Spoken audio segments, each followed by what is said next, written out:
দেশের রাজনীতি মাঠ আবারও উত্তপ্ত।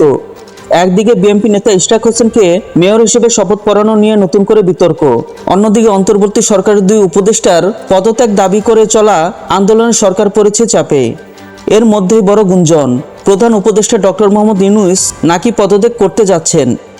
সামাজিক যোগাযোগ মাধ্যমে গুঞ্জন ছড়িয়ে পড়তেই বৃহস্পতিবার 22 মে সন্ধ্যায় যমুনা সরকারি বাসভবনে ডক্টর ইউনূসের সঙ্গে সাক্ষাৎ করেন জাতীয় নাগরিক পার্টি এনসিপির আহ্বায়ক নাহিদ ইসলাম।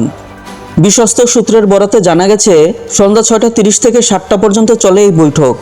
সূত্র বলছে, মূলত চলমান গুঞ্জন ও রাজনৈতিক উত্তেজনা নিয়ে ছিল এই একান্ত বৈঠক। বৈঠকে আরও উপস্থিত ছিলেন তথ্য উপদেষ্টা মাহফুজ আলম এবং স্থানীয় সরকার উপদেষ্টা আসিফ মাহমুদ ভূঁইয়া। সাক্ষাৎ শেষে নাহিদ ইসলাম গণমাধ্যমের সঙ্গে কথা বলতে অস্বীকৃতি জানায়, তবে তিনি সাক্ষাতের বিষয়টি স্বীকার করেছেন। এই বৈঠকের খবর ছড়িয়ে পড়তেই বিভিন্ন মাধ্যমে গুঞ্জন আরও জোরালো হয়। গুজবের উৎস খুঁজতে গিয়ে দেখা গেছে, ফেসবুক ও একাধিক টেলিগ্রাম চ্যানেলে একটি ভুয়া চিঠি ছড়িয়ে পড়েছে। সেই সঙ্গে 2011 সালের একটি পুরনো প্রতিবেদনও আবার ছড়িয়ে দেওয়া হয়েছে, যেখানে বলা হয়েছিল ডক্টর ইউনূস গ্রামীণ ব্যাংকের ব্যবস্থাপনা পরিচালক পদ থেকে সরে যাচ্ছেন। অনুসন্ধানে দেখা গেছে, এই তথ্যগুলো বর্তমান বাস্তবতার সঙ্গে সম্পূর্ণ মিথ্যা ও বিভ্রান্তিকর।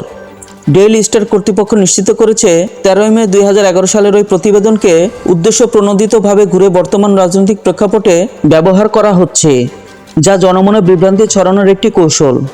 ডক্টর ইউনূসের পদত্যাগ নিয়ে এখনও পর্যন্ত সরকারি কোনো ঘোষণা আসেনি। তবে গুঞ্জন, গোপন বৈঠক এবং জনমনে তৈরি হওয়া কৌতূহলের ফলে বাংলাদেশের রাজনৈতিক অঙ্গনে ফের নতুন মোড় নিচ্ছে পরিস্থিতি। তবে পর্যবেক্ষকদের মতে, এসব গুজবের পেছনে নির্বাচন পূর্ব রাজনৈতিক মেরুকরণই কাজ করছে।